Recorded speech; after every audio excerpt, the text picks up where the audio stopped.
నీ ఎదురుచూపు ఎలా ఉంది? I know we all are waiting. మనందరం కూడా ఏదో ఒక అంశం కొరకు ఎదురు చూస్తూనే ఉన్నాం. ఆశగా ఎదురు చూస్తున్నావా? మౌనంగా ఎదురు చూడగలుగుతున్నావా? దేవుడు నాకు నిశ్చయంగా కార్యం జరిగిస్తాడు అనే విశ్వాసంతో నీవు ఎదురు చూడగలుగుతా ఉన్నావా? లేదంటే మధ్యలో నిరాశ వచ్చేస్తూ ఉందా? మధ్యలో ఆశలు పోతున్నాయండి. కొన్నిసార్లు స్టార్టింగ్లో చాలా ఆశ ఉంటుందండి.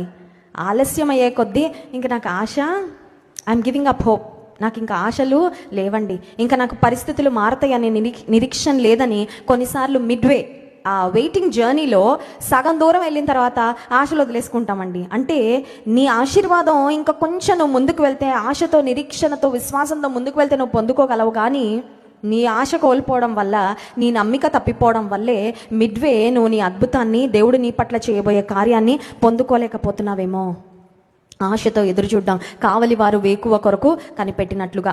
42వ కీర్తనలో కూడా మనం చూసినట్లయితే అక్కడ కూడా కోరహు కుమారులు ఒక చక్కని మాట రాస్తారు చూడండి. మొదటి వచనం, దుప్పి నీటి వాగుల కొరకు ఆశపడినట్లు దేవా నీ కొరకు నా ప్రాణము ఆశపడుచున్నది, నా ప్రాణము దేవుని కొరకు తృష్ణగొనుచున్నది, జీవము గల దేవుని కొరకు తృష్ణగొనుచున్నది.